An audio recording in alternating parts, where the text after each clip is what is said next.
So, welcome to my presentation today. I'll take comments and questions, and I'll do my best to address them at the end of my talk. And I'd like to thank the Albuquerque Historical Society and the New Mexico Historical Society for hosting today, and also a shout out to the New Mexico Jewish Historical Society.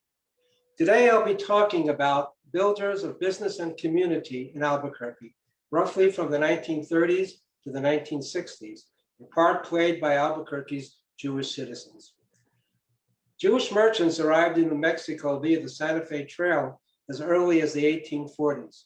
The best example of them is the Spiegelberg brothers, who established a general store in the plaza in Santa Fe with the merchandise that they brought overland on the Santa Fe Trail. Other prominent Jewish merchants were the Staubs, the Zeckendorfs, and others, and they were followed by Jewish peddlers whose perseverance as peddlers enabled them to open stores all around the plaza area during the era of the Santa Fe Trail and afterwards. This was a very, very difficult proposition, although you could make a lot of money in a pretty short amount of time, maybe under 2 years. You would get your merchandise from a wholesaler. You would go to all the towns and villages around New Mexico with all your stuff on the back of a donkey, and you would sell and you would save, and you would do everything that you could to find a place that was opening up and that looked like it was going to be prosperous, and that's where you would establish your store. Very often the store grew to be 2 stores, 3 stores, then a department store, and for example, in the case of the Hertzstein brothers in Clayton, New Mexico, it became a rather large, important store and for the entire region. And there's other examples of that as well. Well, so we have the examples of the peddlers who become merchants. Some of the names that are familiar to many people are the Ilfeld brothers, who established the wool warehouse in Albuquerque along right down on Broadway, where the freeway comes down and hits Broadway from the east. And they had, of course, establishments all over the state, all over the territory, and of course the state. In Bernalillo, the Seligman brothers, or the Seligman brothers and cousins. In Valencia County, the Bebos, and a host of families in Albuquerque, the Dryers, the Dreyfuses, and the Rosenwalds. These are people of largely German Jewish stock, and they're called the pioneer Jews of New Mexico. When they needed help, they relied on family members, and when they wanted, these are largely, almost all, men who came to begin with, young men at that, in their 20s, they kind of imported their wives from Germany or St. Louis or Cincinnati, and to run the businesses, they brought over family members from Germany and from other places, and these were people that they knew that they could rely upon and that they could pass the business on to when the time came. They were also not only suppliers to the villages, but also suppliers to the military forts that dotted New Mexico. Henry Tobias, in his History of the Jews in New Mexico, says, importing relatives and friends to capitalize on some of the Seligman brothers. What?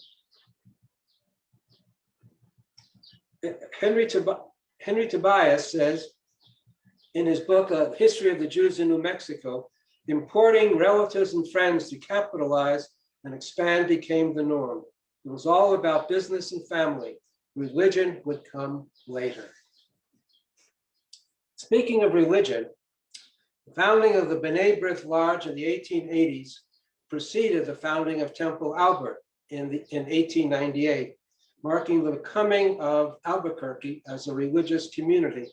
B'nai B'rith was largely secular and social and served as a meeting place for Jewish merchants to make connections, to find out what was going on, to talk about who could be hired, who could be fired, what was going on in the Jewish community. But there's still, till Albert was formed, not a specific house of worship.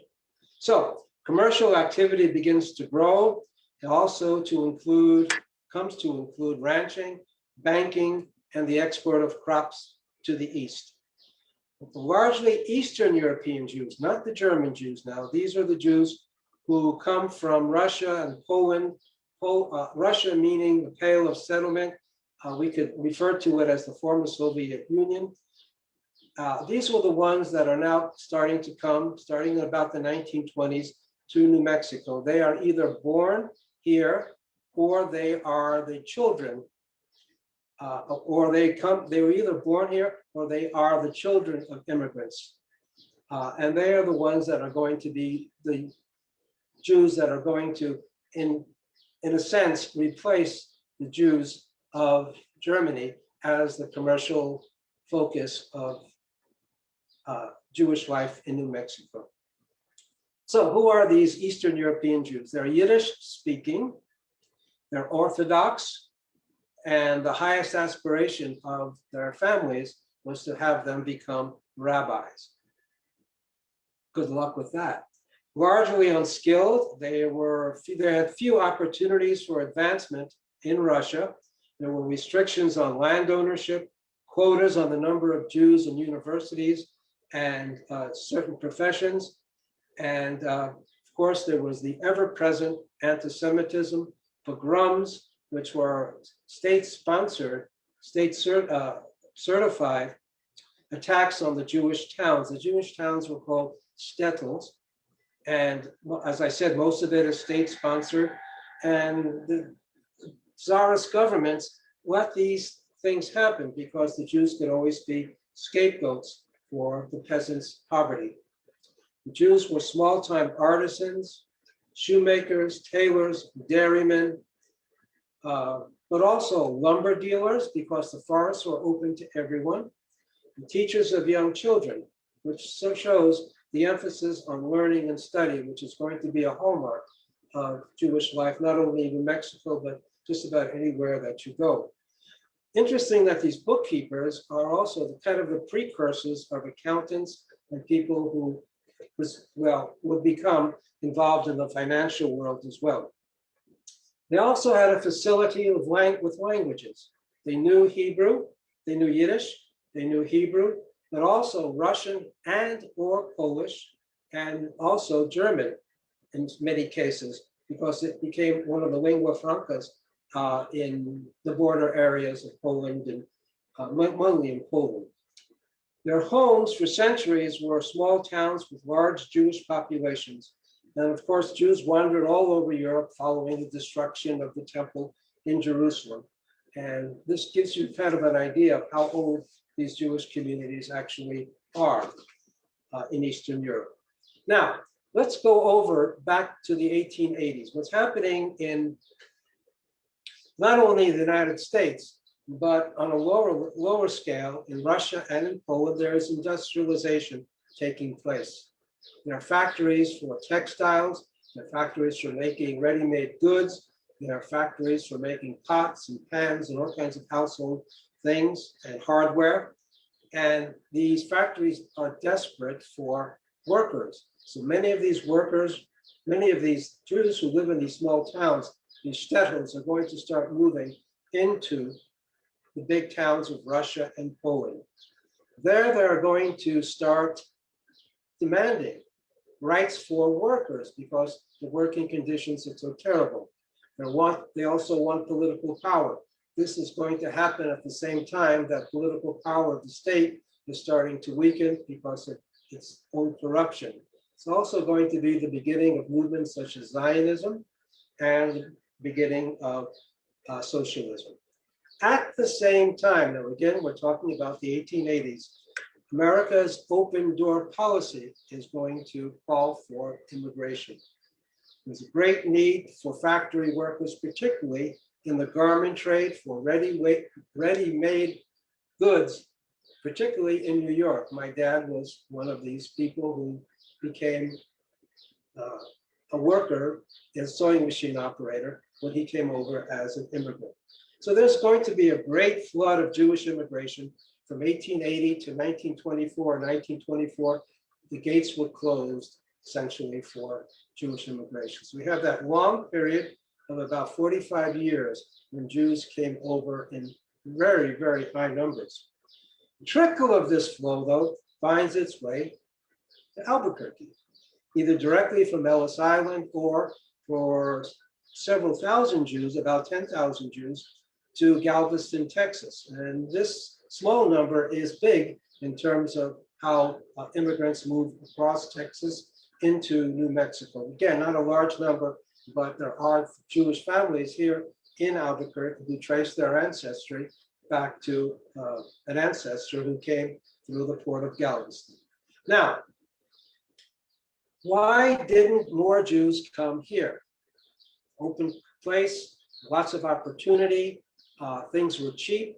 One of the things that, in my view, stopped or put the kibosh on immigration to places like New Mexico were these organizations called Landsmannschaft Society. A landsman is somebody who comes from your town, kind of like in New Mexico, we would call it a paisano. And these were kind of like extended families, and they were established in cities with large Jewish population. And what they were was a place where you can be in familiar territory. You could reestablish family ties. You could pick up on common history. You could talk about what's new. You could gossip to your heart's content. And it was very hard to just pick up and leave because you would be talking in Yiddish. You'd be talking with friends, some of whom you knew from the old country. And this was a very, very comforting place to be. So why would you want to get on a train to a place that you've never been to before, where you have very, very little knowledge about and maybe zero contacts? And of course, coming to New Mexico, the answer for coming is it's not a place of riches. It wasn't then. And of course, it rather isn't now. So some came for health reasons. Some came because they were suffering from asthma, and this was a good place to come to. It was known as a place where the air was cool and dry. Some came for family connections. A landsman, a relative, perhaps a peddler had saved enough to open up a store. And again, clerks were needed. Perhaps someone had actually driven through or taken the train through and seen New Mexico and seen that there might be opportunity here in these wide open spaces. But in my view, the people that came were risk takers. They anticipated opportunity. I'm going to say that again because it's real important. They anticipated opportunity. They saw that this was a place where they could actually become prosperous and maybe leave all the troubles that they might have encountered back east behind and start life anew. And many of them were risk takers, and we'll get into that a little bit later in the talk. By 1880, New Mexico had about 180 clearly identified Jews, with about 220 as the maximum. By 1900, it had risen to 403, but only 0.2% of the population, again, according to Henry Tobias. So let's move ahead. In terms of religious activity, Congregation B'nai Israel was founded in 1920 with a permanent building in 1940. Before that, they met in people's living rooms or in the second floor of the Rio Theater on Central. It doesn't exist anymore. As the population grew, they opened up a permanent synagogue, which was raised in 1970, but the permanent synagogue was built in 1940 and it experienced steady growth. This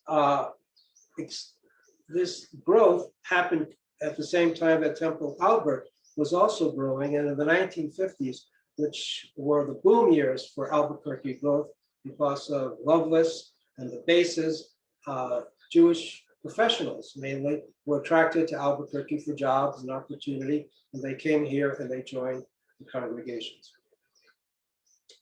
They also were involved in community activities. Many non-temple or synagogue goers volunteered as fundraisers for both religious institutions and were outspoken leaders of the community in general, especially in the relief efforts of World War II. And they facilitated the rescue of their brethren from the hands of the Nazis and their collaborators. And we have several dozen Jewish families coming as refugees to Albuquerque from these lands. B. Kahn, who actually is 102 years old and is the mother of Charlie Kahn of Kahn Cattle Company, was one of the latter German immigrants to New Mexico. She arrived in Bernalillo. She was a cousin of the Seligmans, and her family operated a grocery store on Bridge Street in the South Valley of Albuquerque. She recalls her arrival in Albuquerque in 1944, when Congregation B'nai Israel played a central role in bringing people together. And she says, I'm quoting, whether it was for religious services, teaching Sunday school, or organizing dinners, or working at rummage sales, everyone participated in both the synagogue and the temple. But even as the Jewish community grew, participation in the merchant-based economy was starting to shrink. Here are some statistics. It declined from a high of 47% from 1920 to 1940 to about 30% from 1940 to 1960. Still, it was a large number for minority community. 1926, small department stores, secondhand stores, groceries, furniture stores, even a greenhouse run by the Ravel brothers were owned and run by Jewish merchants, although a new trend was becoming apparent. Merchants' sons and daughters gradually traded ownership of the stores along Route 66 for medicine, law, education, and other professions, and many of them even moved away from the state. So inheriting ownership of business, both large and small, was becoming a thing of the past. New owners, even corporations, such as Walgreen Drugs, began purchasing established Jewish businesses. Jumping ahead to 1984, only 21% of the Jewish population of Albuquerque was composed of proprietors. Nevertheless, the custom of welcoming, encouraging, and supporting new arrivals mirrored the customs of the German Jews, which were preceded by the East European Jews.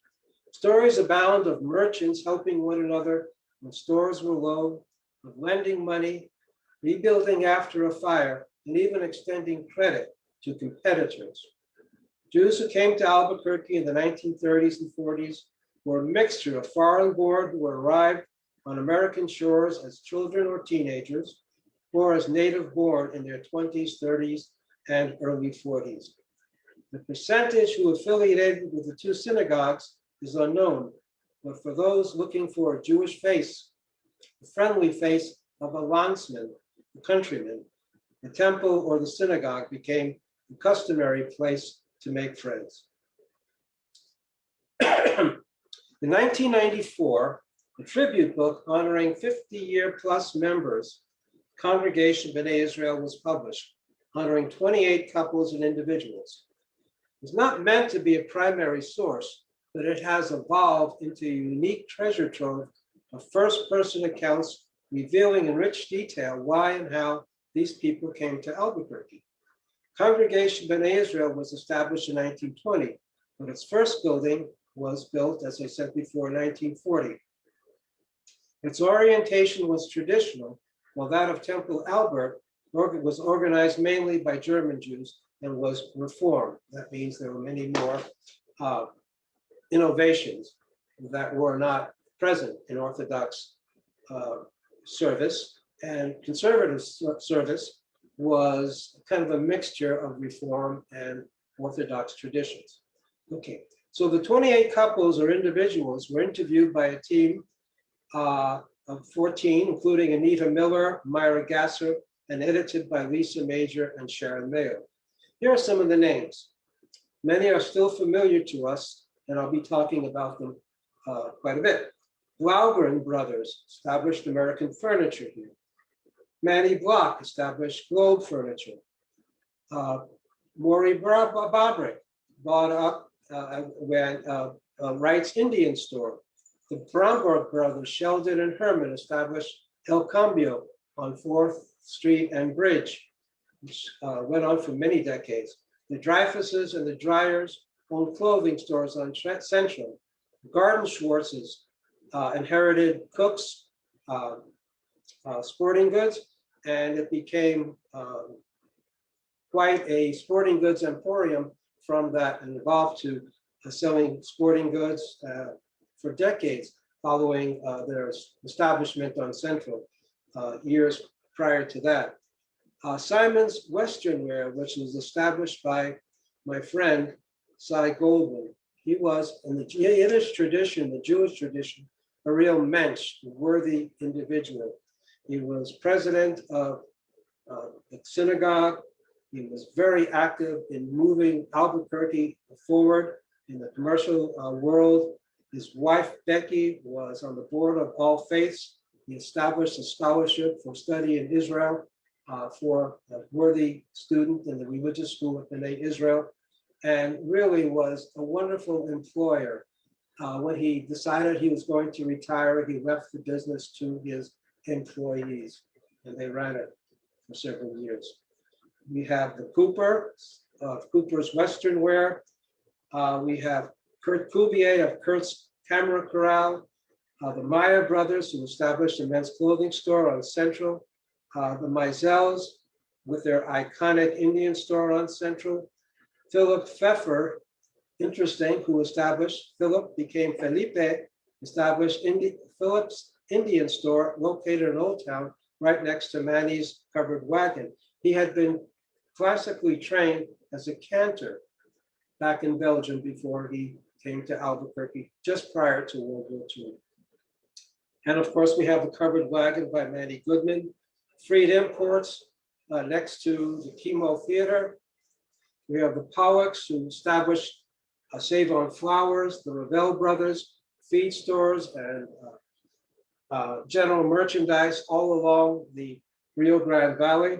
The Spectors, David Spector, who established Xeon Signs. Xeon Signs, of course, were responsible for all the neon signs in Albuquerque and were the trademark of Route 66 for forever. He was a jobless lawyer during the Depression, met a man who was in the sign company, invited him to come to Albuquerque to establish Xeon Signs here. And one of his crowning achievements, David's crowning achievements, was to facilitate the purchase of the land for the Jewish Community Center on Wyoming Boulevard. We also have Jews in lumber. As I mentioned before, this was something that Jews were involved in the old country. We have the Gervais and Weinstein families with Duke City Lumber, which was in the sawmill district before it became a very trendy place to eat.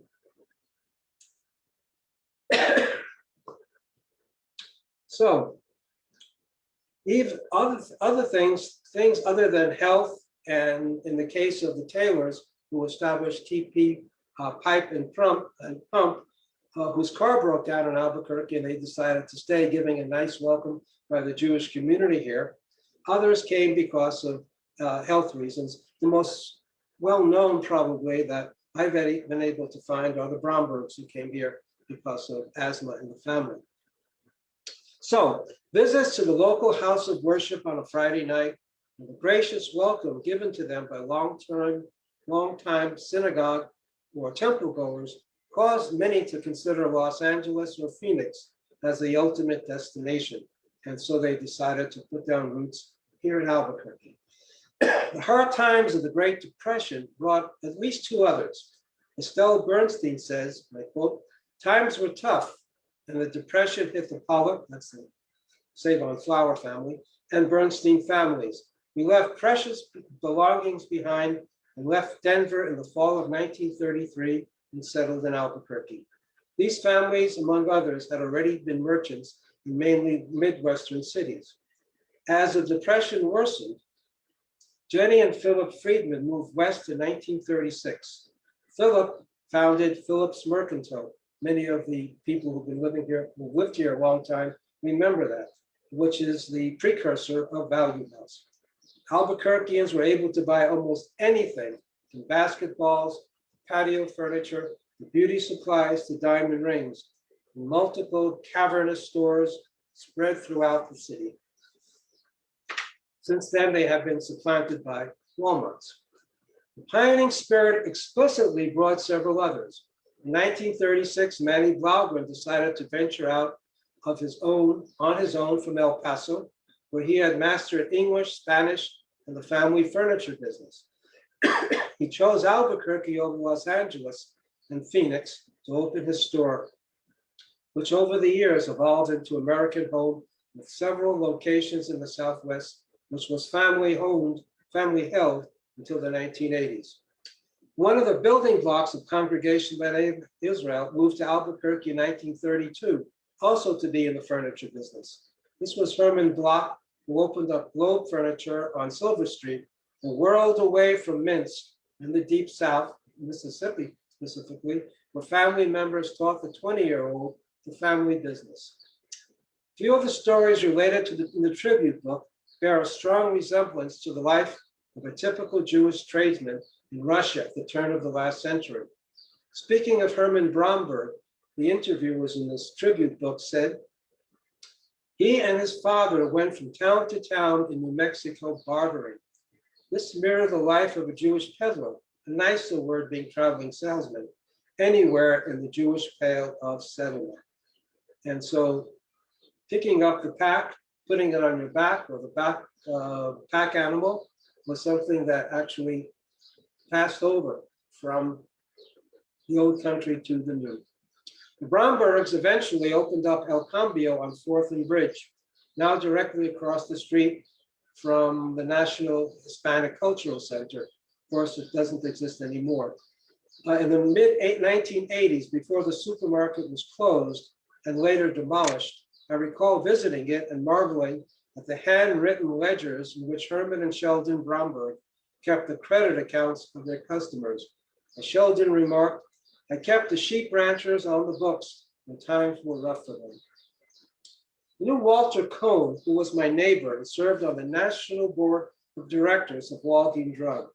He had moved to Albuquerque in 1936, and along with his brother A.B., started Payless Drugs, which was eventually bought out by Walgreens. The tribute book offers this description. Having a pioneering spirit, wanting to open a drugstore in a rural growing area, they moved to Albuquerque. Eventually, the brothers had 5 Payless stores. The first drugstore in the U.S. to merchandise, which became the first drugstore in the U.S. to merchandise in a self-service style.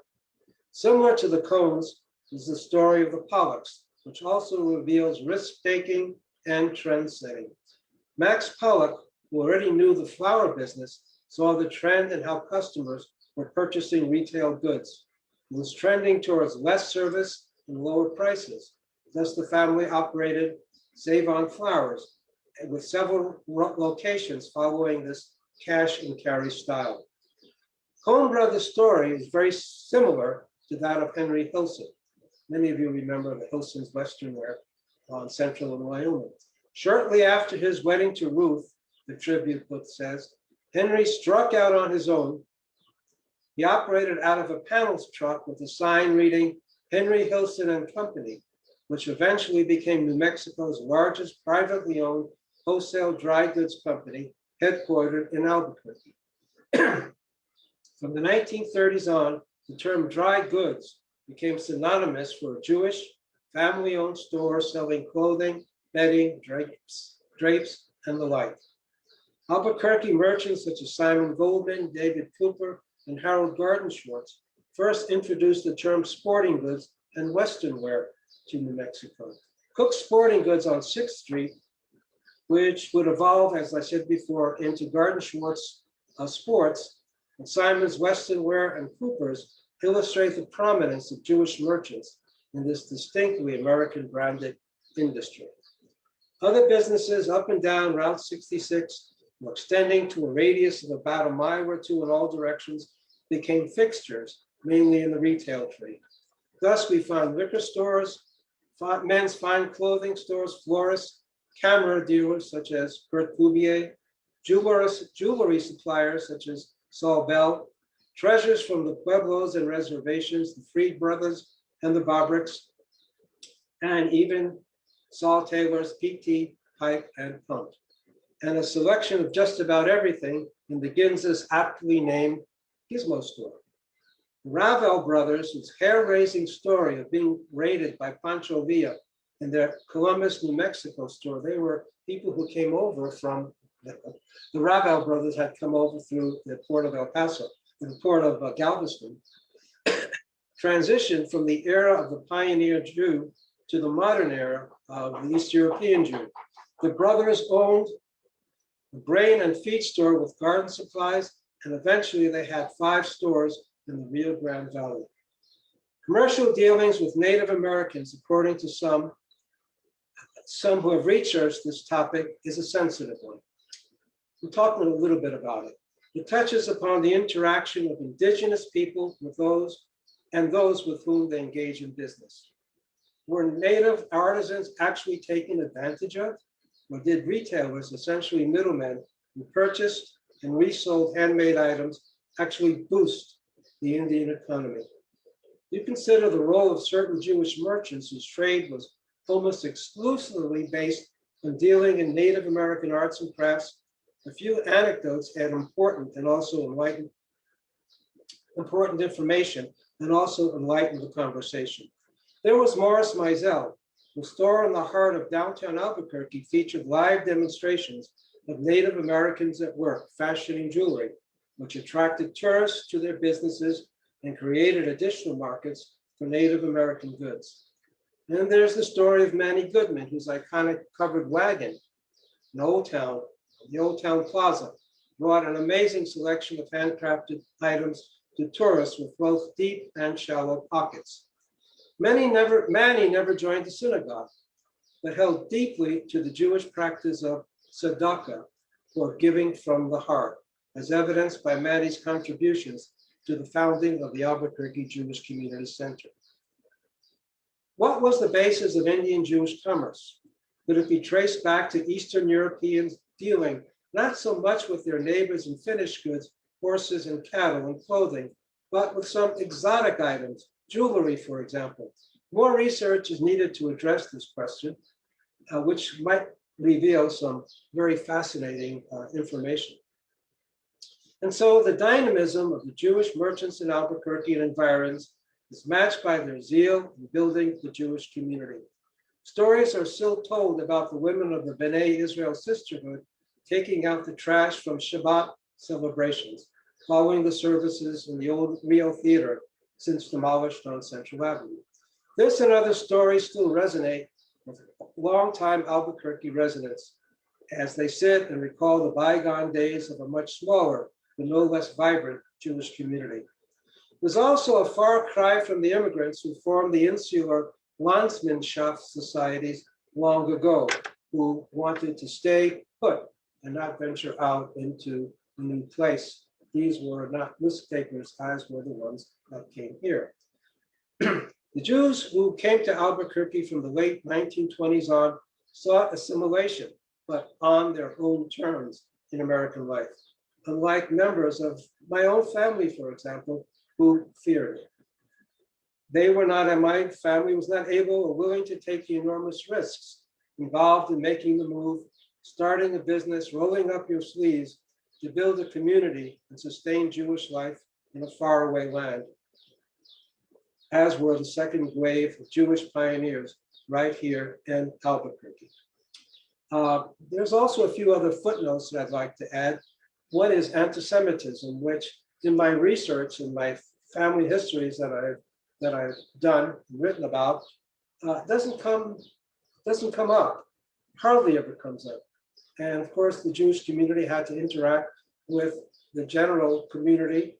And as far as I'm able to find, anti-Semitism or reluctance to deal with Jewish merchants, it was never an issue. Another interesting point about the Albuquerque community, Jewish community, is that there was no really defined Jewish neighborhood. Jews are spread out all over the place, from Placitas to the South Valley, from the new far Northeast Heights, all the way down to downtown and beyond, and the West Mesa for that matter. Intermarriage, there's been a lot of intermarriage in the New Mexico and the Albuquerque Jewish community, but there has also been a lot of intermarriage generally in the United States. Both congregations, there are three main congregations, and there's also the Chabad congregation, which is apart from that, have experienced intermarriage, and there's members of the families who are intermarried, and people with recognizable Jewish names, people with recognizable non-Jewish names who attend services. It's another area that needs to be researched some more. And also, there is very little opportunity here to be a practicing secular Jew. In other words, the Jew who, let's say, is interested in Yiddish, the Jew who is interested in Jewish movements, Jewish music, things like that. We just don't have the critical mass of population here to pursue that in a really strong way. And that's kind of a loss for the community. We just don't have enough people to be able to have lots of klezmer bands and that sort of thing. And so at this point, I will end my talk, and I'll be happy to hear any comments that you have and also to answer any questions. So I'll just sit here until the chat opens.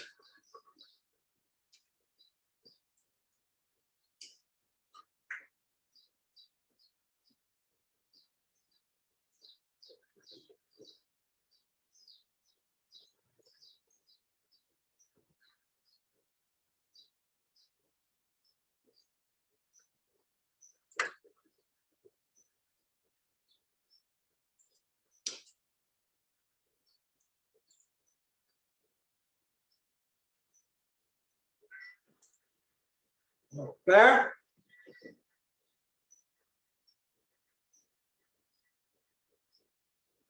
Come here.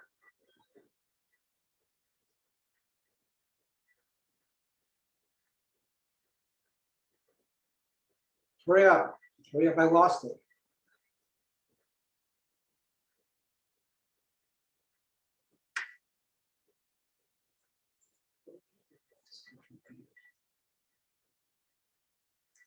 What? I lost it.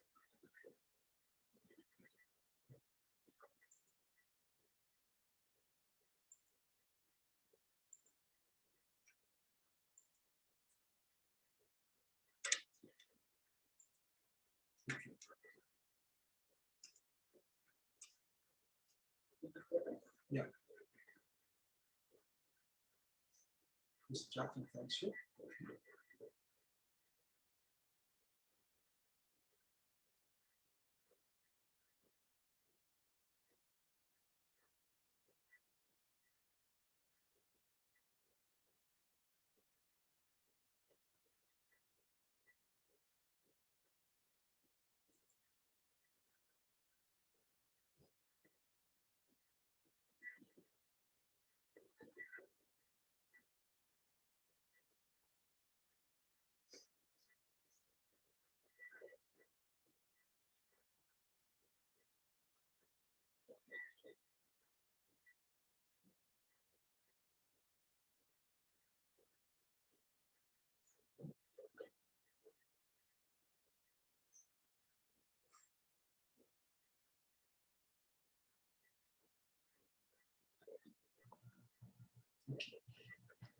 I think.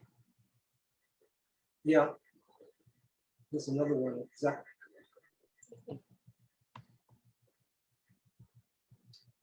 Okay. Well, I guess we will call it a day. I'd like to thank you for your attention, and I'll be happy to answer any questions in some other form if you have any. So I guess you can contact me through the Albuquerque Historical Society. Take it from there.